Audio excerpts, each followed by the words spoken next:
Judas. A name that echoes through the centuries, a name that history has not forgotten. But beyond the name, beyond the betrayal, beyond the 30 silver coins, there was a soul. A soul that once burned with hope. A soul that once dared to believe. Judas had walked with the Son of God. He had heard the parables firsthand. He had seen miracles that defied reason. He had broken bread under starlit skies and heard laughter ripple among the disciples. He had seen love embodied in a man. Yet somehow, that love never took full root. Somehow, the longing for something else, something more immediate, something more tangible, crept silently into his heart. Pause for reflection. What secret longings are growing unnoticed in your heart? What desires are you nurturing that might one day betray your soul? Judas followed Jesus, but perhaps not fully. Perhaps not with both feet. Perhaps not with both hands open. Perhaps with conditions tucked quietly inside. And in time, when Jesus spoke of suffering, when Jesus spoke of dying, when Jesus spoke of a kingdom not of this world, something inside Judas recoiled. He had not signed up for loss. He had not envisioned a cross. He had dreamed of crowns, of thrones, of power restored to Israel. Disappointment, when left unchecked, can rot into bitterness. Pause for reflection. Have you ever been disappointed with God? When the story didn't unfold the way you hoped? When the prayers seemed unanswered? When the cross appeared instead of the crown, what did it with your heart? The night Judas accepted the silver, a transaction far more costly than he realized, was a night when darkness whispered louder than light. 30 coins. The price of a slave. The price he placed on the priceless Son of God. The silver clinked in his palm, but his soul grew heavier with every step. Pause for reflection. What are you trading today for temporary comfort? What eternal treasures are we at risk of selling for momentary gain? After the betrayal, when the garden's silence was shattered by swords and torches, when the gentle face of Jesus was struck and dragged away, something inside Judas snapped. The blinding rush of regret flooded him. The horror of what he had done stood before him, undeniable. He rushed back to the temple, the place that once represented hope. He hurled the silver to the ground. Desperation pouring from his voice. I have sinned.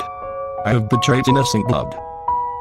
But the priests, the very ones who had orchestrated the deal, turned their backs. What's that to us? That's your responsibility. And in that moment, Judas stood utterly alone. Pause for reflection. Where do you run when guilt swallows you whole? Do you run to religion? To the approval of others? To your own strength? Or to the only one who can carry it all? The temple could not save him. The priests would not absolve him. The silver could not undo the wound. Judas carried the unbearable weight of shame, and shame whispered merciless lies. There's no forgiveness for you. There's no hope left. You have crossed the line. You are beyond redemption. Pause for reflection. What lies has shame whispered into your ears? Have you silenced the voice of grace because you believe the voice of condemnation? In isolation, in darkness, in despair, Judas made a final choice. He went to a desolate field, a barren place, a place that would forever be known as the field of blood. And there, under a silent sky, he ended his own story.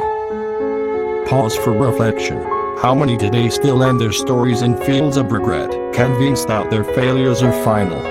How many believe the light of their worst day defines their forever? But the tragedy is deeper still, because the cross was only hours away.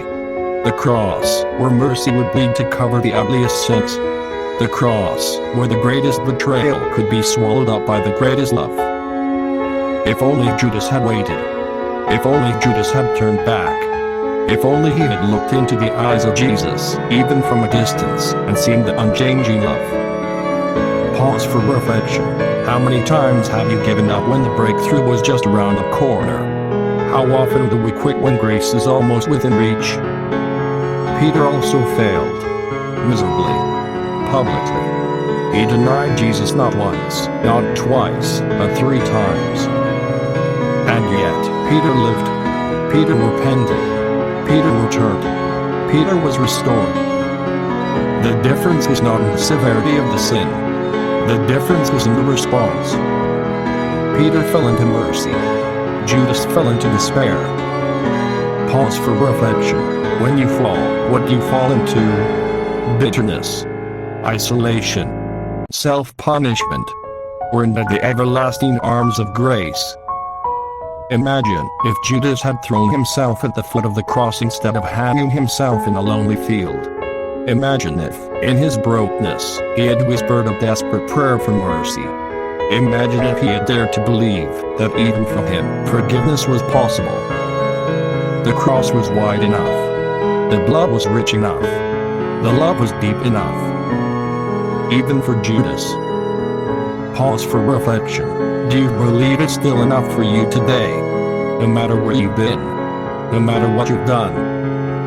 The story of Judas is not just a warning. It's a mirror. It's a haunting reminder of what happens when we let shame have the final word. But it is also an invitation.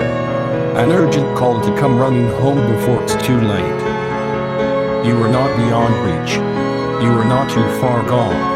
You are not too broken to be made whole. Jesus does not recoil from your mess.